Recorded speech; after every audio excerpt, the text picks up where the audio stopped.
혹은 그 당시에 동일신문에 보면은 평민이면서 천한 그런 대우를 받았던 백정, 이런 사람들도 여기 철야 시위에 참여하면서 그것이 부당하다라고 하는 그런 발언도 하게 되고 이런 형태를 띠게 됩니다. 그래서 여기에는 당시의 시전 상인들이나 신식학교 학생들이 중심이 되고 일부 상인들이 그 상점 문을 닫는 철시투쟁을 벌여요. 그래서 시위가 이제 막 퍼져나가니까 고종이 유화책으로 이걸 이렇게 퍼져나가면은 이게 문제가 있다 라고 해서 독립협회 간부들을 석방을 합니다. 그래서 이 만민공동회는 이에 물러나지 않고 헌의육조의 실시와 독립협회의 다시 복설, 그 다음에 독립협회를 모아 만들어야 되는 처벌을 요구하는 시위를 벌입니다. 그렇게 되자 정부는 이걸 이제 군대를 동원해서 해산하면은 그것은 영국, 미국 그 당시 공사들이 그 부분을 반대를 하고 있었어요. 그래서 낸 아이디어가, 생각이 전국적인 보부상 단체들이 있었습니다. 보부상 단체들이, 보부상이라는 것은 이제 그 상품을 등이나 지게에 지고 전국의 장시를, 5일장이 열리는 장시를 이제 다니면서 물품을 팔러 다니는 이제 장돌뱅이 상인들입니다. 그 상인들의 정적인 조직이 있었어요. 그래서 고종이 그 황국협회를 불러와서 그 보부상들이 독립협회를, 이 만민공동회를 습격하게 해가지고 만민공동회하고 황국협회가 서로 충돌을 일으키게 유발을 합니다. 그래서 민간단체와 민간단체의 어떤 충돌을 유발하고, 그래서 그렇게 되면 이게 조선의 어떤 사회의 어떤 질서를 무너뜨리는 일이다 라고 하는 것을 빙자해서 고종이 군대를 이제 동원해서 만민공동회를 강제로 해산시키는 그런 형태를 띄어서 이것이 1898년 12월에 결국 만민공동회가 해산되게 된다 라고 얘기할 수 있습니다. 군대를 해산이 아니라 동원하여서 만민공동회를 강제로 해산시키는, 그래서 독립협회가 가장 활발하게 활동했던 시기가 97년, 98년, 특히 98년이었는데 98년에 당시에 고종도 만민공동회, 독립협회를 무시할 수 없을 정도의 힘을 갖고 있었습니다. 독립협회가. 그것을 너무 또 힘이 커지니까 고종은 그 세력을 견제하지 않을 수 없게 되었어요. 그래서 결과적으로 원래 독립협회를 설립할 때 고종이 지원금을 주기도 했습니다. 초창기에 96년 4월 7일 날 독립신문 발간할 때도 고종이 서재필에게 이제 고빙금과 돈을 지원하기도 했고, 96년 7월 2일 날 독립협회가 창건할 때도 일정하게 고종이 나름대로 지원을 하기도 했지만은 그 힘이 98년에는 왕권을 능가할 정도로 너무 커지니까 그것을 고종은 이제 견제하지 않으면 안 되게 됐다라고 얘기를 할 수 있습니다. 그래서 그들이 이제 중천 의회를 요구하는 것에 대해서도 일정 부분 이제 수용을 하기도 하고 그랬지만은 그들의 힘이 너무 이제 커지고 이렇게 되니까 보수파 관료들은 그것에 대해 위기의식을 갖게 되고, 그래서 모함을 해가지고 독립협회가 그런 생각을 가진 것은 아닌데 그들이 공화제, 고종을 물리치고 대통령을 세우려고 한다, 이런 이제 모함을 하게 되고, 그런 부분에서 고종은 의심을 하면서 결국 독립협회, 만민공동회를 해산하게 되는 그런 이제 그런 이제 잘못을 범하게 되었다라고 얘기를 할 수 있습니다. 자, 1896년 7월 2일부터 1898년 12월 말까지 적극적으로 실시했던 독립협회 운동의 역사적 의의와 한계를 살펴보면은 그것은 그들의 개혁 구상을 보면은 대외적으로는 이제 청나라와의 관계를 단절하려고 했습니다. 그 당시 개화파 인사들이 가장 이제 그 단절하고자 했던 외세는 그 당시 청나라였다라고 얘기를 할 수 있는데, 물론 1894년 청일전쟁에 의해서 일본이 이제 승리를 해가지고 청나라와의 어떤 관계가 어느 정도 청나라가 이제 쇠퇴를 하고 있었어요. 조선 이제 반도에서는. 그렇지만은 이 부분에서 이제 나름대로 확실히 하고자 하는 어떤 시도들이 있었고, 이게 그래서 여기에 북쪽에서의 중국의 어떤 사신들이 올 때 북쪽에서 이제 평양 거쳐가지고 이제 지금 파주 거쳐서 이렇게 내려오게 되는데, 거기에 영은문이라고 하는 것이 세워져 있었어요. 그러니까 은혜를 이제 영화롭게 맞이하는 문이 있었는데, 그것을 헐고 이 독립협회에서는 독립문을 세웁니다. 그래서 우리는 이제 어떤 외세와도 이제 그 종속되지 않고 우리가 독립된 자주국이다, 이런 것을 내세우는 이런 이제 상징물로 이 독립문을 세우게 되죠. 그래서 이제 독립문, 독립관을 세우게 되고, 그들은 정치적으로는 입헌군주제를 지향했습니다. 입헌군주제를 지향해서 고종을 중심한 대한제국을 인정을 하면서 대신 법률이나 의회를 구성하려고 그렇게 이제 시도를 했다라고 얘기할 수 있고, 사회적으로는 그 당시 갑오개혁과 농민군의 어떤 요구를 수용을 해서 노비제는 이제 뭐 철저하게 비판하고, 여성차별에 대한 비판, 과부의제가 허용 뭐 이런 것을 수용하고 있었고, 또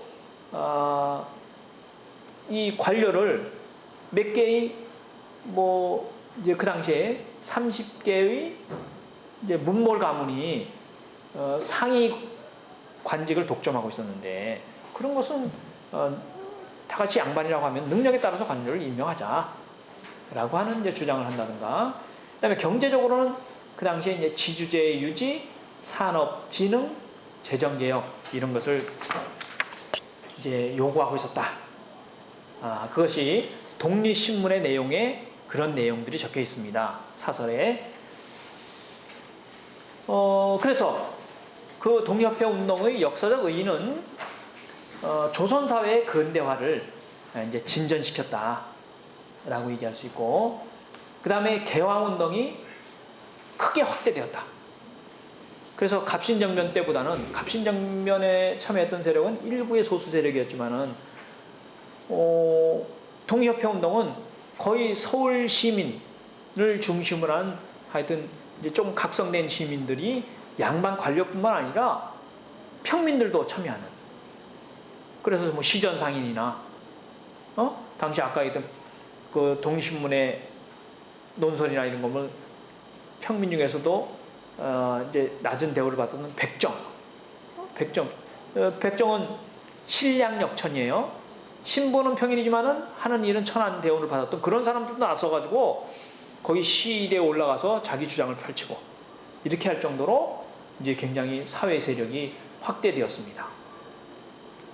그래서 조선 사회를 이제 근대 부르주아 사회, 근대 시민 사회 이런 만들고자 하는 그런 운동을 이제 펼쳐갔다. 그래서 당시 사회 세력의 지지 기반이 취약했던 그런 것이 어느 정도 이제 극복되었던 그런 운동이었다라고 얘기할 수 있고, 즉 신흥 사회 세력의 지지를 받았고, 이가 만민공동회를 통해서 특히 독립신문을 통해서 지방의 향촌 사회에서도 독립신문이 전해지면서 당시에 이제 근대적인 어떤 시민 의식들이 전파되는 그런 형태를 띠고 있었습니다. 반면에 한계도 있었다. 한계도 있었는데, 그 한계는 아직까지도 그들이 갖고 있었던 지배층의 사상과 인식과 방법면에서 일정한 한계가 있었다. 라고 얘기를 할 수 있습니다. 그것은 사상면에서는 어떤 한계가 있었느냐. 첫 번째로는 근대화 지상주의에 매몰되어 있었다. 즉 외세의 실체에 대해서는 무지했다 라고 얘기를 할 수 있습니다. 이건 무슨 얘기냐면은 그 당시에 서양 사회에 풍미하고 있었던 사회 사상은 사회 진화론이었습니다. 사회 진화론이라는 것은 그 당시에 서양에서 중세사회에서 근대사회로 넘어올 때 영향력을 미쳤던 사회 사상이 있었는데요. 그 중에 하나가 다윈의 종의 기원이었습니다. 그래서 그것은 중세사회에서는 신의 의지, 신의 창조에 의해서 모든 물건이 창조가 됐고 신의 의지에서 사회가 움직여야 한다 라고 하는 것이었어요. 그것을 다윈이 마다가스카르 섬을 가서 보니까 자연계가 그게 아니고 나름대로 자기의 어떤 필요에 의해서 굉장히 노력을 하면은 그렇게 진화가 되더라. 그래서 무슨 용불용설, 어느 걸 쓰면은 어느 것은 굉장히 발달하고 어느 걸 쓰지 않으면 그게 쇠퇴되고 그런 것이 나타나더라. 그래서 신의 의지, 신의 창조에 의해서 이 지구계, 자연계가 이렇게 창조가 된 것이 아니다 라고 하는 다윈의 종의 기원이 당시 중세 사회의 사상, 신의 의지, 그것을 타파하는데 큰 영향을 미쳤어요. 근데 그것을 이어받아가지고 프랑스의 사회학자였던 꽁트, 스펜서 이런 사람들이 인간이 모여 살고 있는 사회도 자연계의 운영을 위하 똑같다. 다를 바가 없다. 라고 해가지고 만들어낸 것이 소위 말하면 사회 유기체설. 인간이 모여있는 사회도 자연계 운영을 위한 똑같은 것이고, 그래서 그런 이제 진화론이 사회 조직에서도 그대로 적용이 된다. 그게 이제 사회 진화론이고, 그래서 모든 사회는 미개한 사회에서 반개화된 사회로, 반개화된 사회에서 개화된 사회로, 즉 근대적인 사회로 나아가게끔 돼 있다. 라고 하는 거예요. 그것을 체계한 사람이 꽁트 스펜서고 그것이 현재의 사회학입니다. 사회학을 창시하는 것이에요. 이것이 당시에 서양 사회에 풍미하고 있었고 이것이 동아시아에 즉 일본의 후쿠자와 유기치 이런 사람들이 그것을 받아들인 것이고 그런 사상이 동양의 우리 조선에서도 조선에 지금 뭐 육일준이라든지 이런 사람들에게 다 전파가 된 거예요. 김옥균이라든지. 그래서 예를 들면 그것에 입각해서 우리 사회가 얼른 하여튼 빨리 근대적인 사회로 나가는 것이 가장 최고 지상지고의 목적이다. 이렇게 이제 생각을 했던 것이고요. 그래서 제국주의 세력이 그래서 근대화된 사회가 미개한 사회를 침략하는 것 그건 당연한 거다. 자연계의 진화론 이렇게 해서 그건 당연한 거다.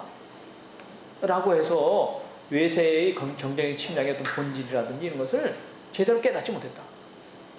그래서 예를 들면 독립신문의 논설에 보면요. 이 페이지에 여러분들 보시면은 이게 독립신문의 이제 논설입니다. 이게 독립협회에 이제 참관하면서 이게 보면은 정부에서 미국 사람과 서울과 인천 사이에 경인철도 부설권을 넣었어요. 그것을 이 독립협회 인사들은 반대하지 않았습니다.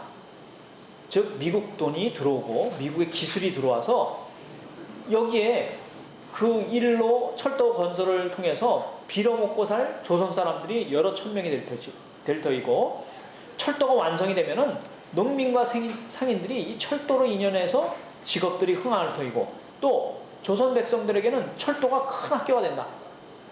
그래서 여기 나중에 이제 논설은 백문이 불여일견이다. 조선 사람은 근대사회, 근대화라는 걸 잘 모르는데 이런 게 근대적인 어떤 사회고 또 여러분들 이제 이런 식의 논설이 굉장히 많은데요. 이 몰라요 씨의 의견이라는 이 몰라요가 서재필의 필명입니다. 서재필이 논설을 쓸 때의 필명이에요. 이게 서재 필슨 전부 논설이거든요. 여기 보면은 아프리카는 굉장히 부유한 지방이다. 그래서 보배로운 수림과 찬란한 금강석과 그의 많은 보물들이 쌓여 있는데, 그게 아프리카 토인들이 이 좋은 지방을 몇천 년을 가지고 있으면서 보배를 쓸 줄 모르고 금덩어리를 손에다 쥐고 굶어 죽은 자가 많았으니 그건 하늘이 내린 보물을 함부로 씁니다. 마침내 하늘이 그 아프리카 흑인들, 토인들이 그 완악이라는 미련하고 우둔한 악함을 미워해서 서양 사람들이 근년에 아프리카주를 나눠가지고 몇만 년 어울이 묻혀있던 보배를 파내어서 세계의 유용한 물건을 만드니 천도가 무심치 아니하도다. 그래서 아프리카 지역을 서양 사람들이 거기 가서 점령을 해가지고 그걸 발굴해가지고 인간 생활에 편리하게끔 하는 것, 그거 당연한 거다. 그것은 북아프리카도 마찬가지고 인도를 영국이 점령을 해가지고 인도도 마찬가지로 부유하기로 유명한데, 이 인도가 몇 억만 명이 그 카스트 제도를 만들어서 같은 인종끼리 서로 시기하고 싸우고 이렇게 해서 빈약하게 되었단 말이에요. 근데 마침내 영국이 속국이 되어가지고 그 나라를 잘 다스리니 그게 사회의 어떤 사회 진화론, 그런 문명국의 이론이다. 이런 식의 인식을 당시에 조선의 최고 지식인들이, 동료협회 인사들이 그런 인식을 갖고 있었다. 이게 당시의 지배적인 사상이었습니다. 이게 서양에서도 그렇고, 그래서 이제 그런 부분에서 일정한 이제 한계를 가지고 있었다라고 얘기를 할 수 있습니다. 마찬가지로 그렇기 때문에 이들은 우리 조선 사회를 얼른 근대적인 사회로 만드는 데만 그것을 1차적인 어떤 목적으로 삼고 있었지, 다른 부분 외세에 대한 인식이라든지 이런 것에 대해서는 제대로 갖고 있지 못했고, 또 지주 중심의 근대화 개혁을 추구했기 때문에 이들은 민중은 기본적으로는 우둔하다고 생각했어요. 개혁을 같이 해갈 동반자가 아니라 농민들, 이거 아직 깨지 못했다. 그래서 1894년 농민군에 대해서는 독립신문에 보면 철저하게 비판했어요. 그 우둔한 자들. 1896년에 의병이 일어납니다. 의병에 대해서도 비판합니다. 그래서 그들은 근대사회를 이루는 동반자가 아니고 개혁 세력이 아니고 그들은 우둔한 자들이다 라고 했습니다. 그래서 한 예로 지방의 대도시에서 전주나 평양 이런 데서 우리도 독립협회 운동에 찬동을 하니까 우리 지혜 같은 경우를 만들어서 우리 이걸 좀 인정해줘라 라고 요구를 하는데, 이 서울의 만민공동의 본부가 그들을 지혜로 인정을 하지 않습니다. 아직은 니네는 좀 덜 우둔한 자들이다, 이렇게 인식을 하고 있습니다 라고 얘기할 수 있고, 이제 이런 인식이 1905년 이후에 이제 이 근대적인 어떤 지식인들이 이제 계몽운동을 펼쳐가요. 계몽운동을 펼쳐갈 때 약간은 개선이 되긴 하지만은 기본적인 마인드는 크게 바뀌지 않는다 라고 얘기할 수 있습니다. 그래서 그 부분에 대해서는 또 1905년서부터 10년까지 계몽운동이 펼쳐가는데, 그때의 나름대로 운동의 방법과 뭐 한계 이런 것을 다시 한번 살펴보도록 하겠습니다. 자, 여기까지 지금까지 1894년부터 1898년까지 당시 정부가 중심이 되어서 펼쳤던 갑오개혁 운동과 민간 시민 당시의 지식인들이 펼쳤던 독립협회 운동의 의의와 한계에 대해서 살펴봤습니다. 자, 그러면 다음 주에 만나도록 하겠습니다. 수고 많았습니다. 혹시 질문 있으시면은 그 문자 대화방으로 질문을 좀 보내주시기 바랍니다.